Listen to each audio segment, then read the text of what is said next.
Size করতে আসলে আপনাদেরকে সাইজ করে দেবো ইনশাআল্লাহ।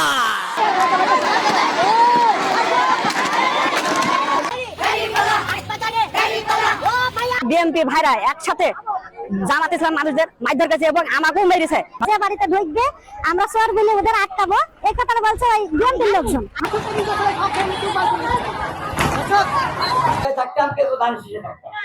ভয় পেও না চাঁদাবাজ, তোমরাই সমাজের মানুষ।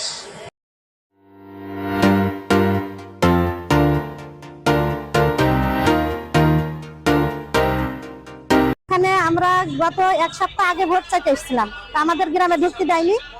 তারপর ভেসে হাতে করে বাড়ি ঘুরে বেড়াচ্ছে, আপ ডাউন করছে, বলছে যে বাড়িতে ঢুকবে আমরা চোর বলে ওদের আটকাবো, এই কথাটা বলছে ওই বিএনপির লোকজন হায়দার আর আলিহিন জি। আর আরেকজন আছে, ওর নামটা আমার মনে নেই জি। ওরা মেলা কয়জন, ওদের হলো 7-8 জন, ওদের একটা টিম আছে।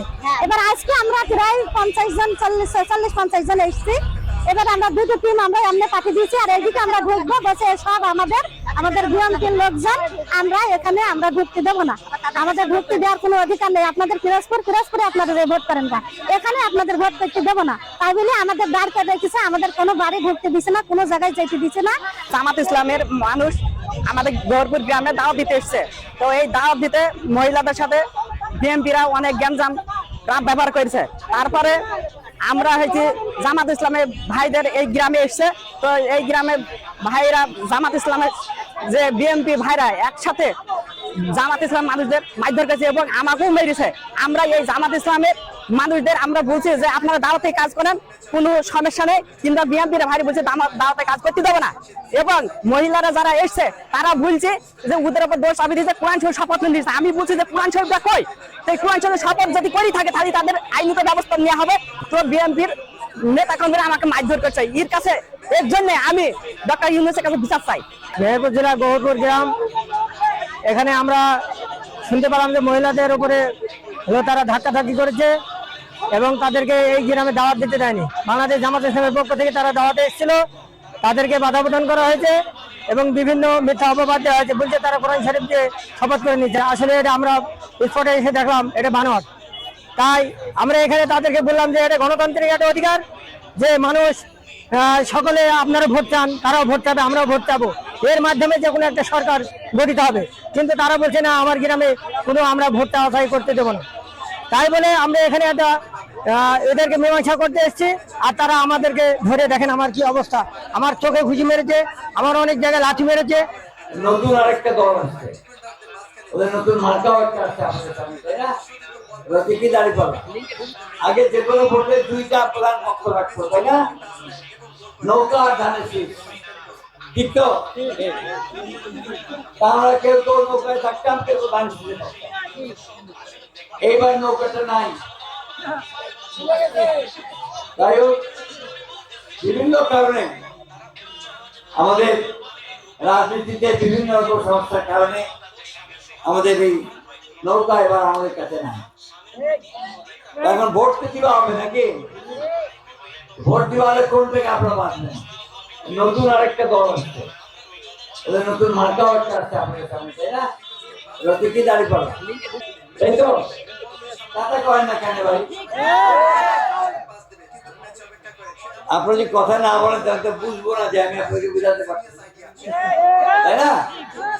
এখানে আপনাদের সামনে যে 2টা আপনাকে দেখতে হবে যে কোন দলটাকে আপনারা ভালো করে আগে থেকে চিনেন। আমাদের হিন্দু ভাই বোনদের বলেন, মুসলমান ভাই বোনদের বলেন, ধানের শীষটা একটু পরিচিত আছে, তাই না? ভয় পেও না চাঁদাবাজ, তোমরাই সমাজের মানুষ। আমরা ইনশাল্লাহ তোমাদের হাতেও সম্মানের কাজ তুলে দেব। তোমাদের মা বাপকে কেউ চাঁদাবাজের মা বাপ আর বলবে না, তোমার স্ত্রীকে কেউ চাঁদাবাজের স্ত্রী বলে ফুটা দেবে না।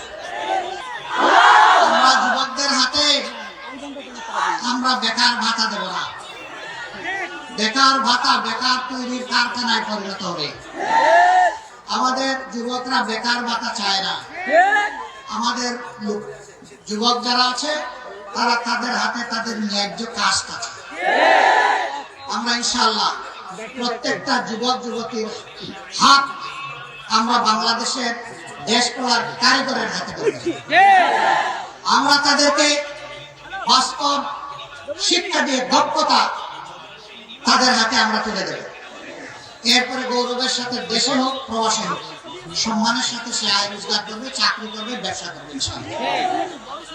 আমরা উত্তরবঙ্গকে পুরা একদম ইন্ডাস্ট্রিতে পরিণত করতে চাই, এটা সম্ভব। এখানে বাংলাদেশের শস্যের 3 ভাগের 1 ভাগ সারা বাংলাদেশকে উত্তরবঙ্গ ধান চাল সরবরাহ করে, গম সরবরাহ করে, ভুট্টা সরবরাহ করে, আম জাম সরবরাহ করে।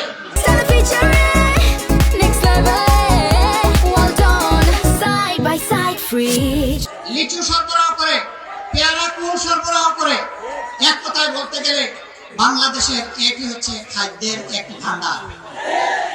কিন্তু আফসোস কৃষক তো উৎপাদিত মূল্যের সঠিক মূল্য পায় না। পণ্যের মূল্য কেন পায় না জানেন? 2টা কারণে পায় না। একটা হচ্ছে মধ্য সত্যভোগীরা এসে এখানে কামড় দেয়, আর একটা হচ্ছে ঘাটে ঘাটে চাঁদাবাজরা অস্থির করে দেয়। এই 2 কারণে কৃষক পায় না পণ্যের মূল্য, ক্রেতা পায় না ন্যায্য মূল্যে তার পণ্য। আমরা সেই চাঁদাবাজদেরকে নির্মূল করবো ইনশাআল্লাহ। ভয় পেও না চাঁদাবাজ, তোমরাও এই সমাজের মানুষ। আমরা ইনশাআল্লাহ তোমাদের হাতেও সম্মানের কাজ তুলে দেব। তোমরাও সম্মানের সাথে বসবাস করবা, সেদিন আর মুখ লুকিয়ে তোমাদেরকে চলতে হবে না সমাজে। তোমাদের মা বাপকে কেউ চাঁদাবাজের মা বাপ আর বলবে না, তোমার স্ত্রীকে কেউ চাঁদাবাজের স্ত্রী বলে ফুটা দেবে না। আর মাঝে মাঝে মানুষের জালে বন্দী হয়ে তোমাদেরকে বিপদে পড়তে হবে না। তোমরাও সম্মানের সাথে বসবাস করবা ইনশাআল্লাহ। এইভাবে প্রত্যেকটা হাতে কাজ তুলে দিয়ে সম্মানের হাত বানাতে চাই। আপনাদের কোনো আপত্তি আছে? এই অবস্থা যদি তৈরি হয়, রাজধানীর দিকে প্রাণ তুলে ছুটতে হবে না ইনশাআল্লাহ। সাইজ করতে আসলে আপনাদেরকে সাইজ করে দেব ইনশাআল্লাহ। বিএনপি অত ফেলনা পার্টি না। ওই ধর্ম নিয়ে যারা রাজনীতি করে তাদের হাত থেকে দেশটাকে বাঁচাতে হবে। ওই জামাত না কোন দল, এটা থেকে একজন প্রার্থী হয়েছে, 3 দিন আগে নাকি বক্তব্য দিছে যে উনি তো আছে ঢাকার সব সিট বিএনপি নাকি সাইজ করে দিব। ওরা তো ছুরি আর চাকু নিয়ে চলাচল, একটা আন্ডারগ্রাউন্ড পার্টি। কিন্তু আমরা বলতে চাই, বিএনপি এতদিন বেগম খালেদা জিয়ার নেতৃত্বে, এরপরে আমাদের নেতা তারেক রহমানের নেতৃত্বে গণতন্ত্রকে প্রতিষ্ঠা করার জন্য আমরা কাজ করেছি। ছুরি চাকু নিয়ে কাজ করি না, জনগণ নিয়ে কাজ করি। সাইজ করতে আসলে আপনাদেরকে সাইজ করে দেব ইনশাআল্লাহ। বিএনপি অত ফেলনা পার্টি না যে বললাম আর হয়ে গেল। বিএনপির নেতা তারেক রহমান অনেক ধৈর্য ধরেছেন, আমাদেরকেও ধৈর্য ধরতে বলেছেন। এই যে এখানে হিন্দু সম্প্রদায়ের এক ভাই বলে গেল, এর আগে আর্মির 2 ভাই বলে গেছেন যে 5ই আগস্টের পরে আমাদের নেতা তারেক রহমান নির্দেশ দিয়েছিল গত 17 বছরে এই আওয়ামী লীগ, এই সন্ত্রাসীরা আমাদের অনেক চোর জুলুম করেছে, অনেক কিছু দখল করে নিয়েছে। তারপরেও নেতা নির্দেশ দিয়েছিল খবরদার, কোথাও কোনো দখল করা যাবে না, কোনো অন্যায় কোনো কিছু করা যাবে না। তাই বাংলাদেশ শান্ত ছিল, বাংলাদেশ শান্ত ছিল। আমরা শান্তিতে বিশ্বাস করি। তার মানে এই না যে আবার সাইজের কথা বলবেন আর আমরা আপনাকে ছেড়ে কথা বলবো, ছেড়ে দেব। ওই অবস্থা এখনো আসে নাই। তাই আমি বলবো আজকে শুধু একটাই কথা, আমাদের নেতা তারেক রহমান ইতিমধ্যেই তিনি প্রমাণ করেছেন যে তিনি শুধু বিএনপির নেতা না, তিনি বাংলাদেশের নেতা। ইনশাআল্লাহ আগামীতে এই অঞ্চল থেকে যদি আপনারা তাকে ভোট দিয়ে নির্বাচিত করেন, আগামীতে তিনি বাংলাদেশের প্রধানমন্ত্রী হবে ইনশাআল্লাহ। তাই আপনাদের কাছে ভোট চাই সকলের, মা বোনদের, ভাই বোনদের, খালা খালুদের, মামা মামিদের, সবার ভোট চাই। একটাই কারণ, দেশটাকে রক্ষা করতে হবে। গণতন্ত্রকে রক্ষা করতে হবে। ওই ধর্ম নিয়ে যারা রাজনীতি করে তাদের হাত থেকে দেশটাকে বাঁচাতে হবে। সেই কারণে আমরা আমাদের নেতা তারেক রহমানের পক্ষে আপনার ভোট চাই। 12 তারিখ সকালবেলা আপনারা কি সবাই ভোট সেন্টারে যাবেন? যাবেন আপনারা? রাজি আছেন সবাই? ইনশাআল্লাহ ভোট বিপ্লব ঘটাতে হবে। এই কথা বলেই আগামীতে প্রতিটা দিন এখন থেকে ঘরে ঘরে গণসংযোগ করতে হবে। ঘরে ঘরে ভোট চাইতে যাবেন, গণসংযোগ করবেন, আমাদের নেতার পক্ষে কথা বলবেন। এই কয়টা দিন, যে কয়টা দিন আছে এই কয়টা দিন, এটাই আমাদের কাজ।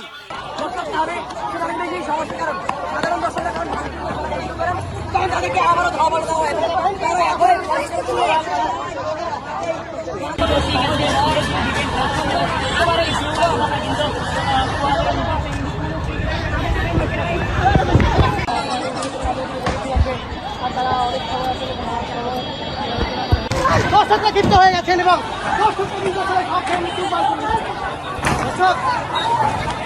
দেখতে পাচ্ছি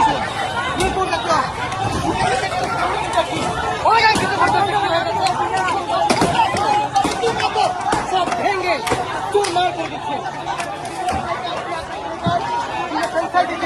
আলো সজ্জা আসলে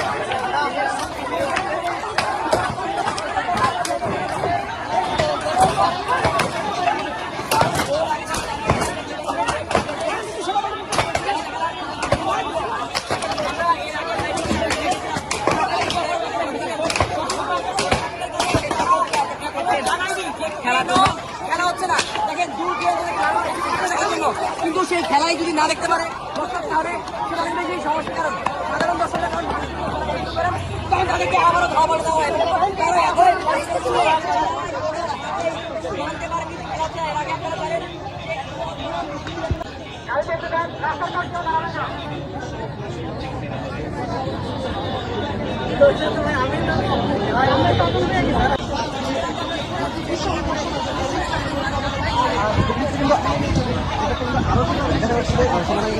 এগিয়ে যাচ্ছে বলা যায়। তারা দর্শক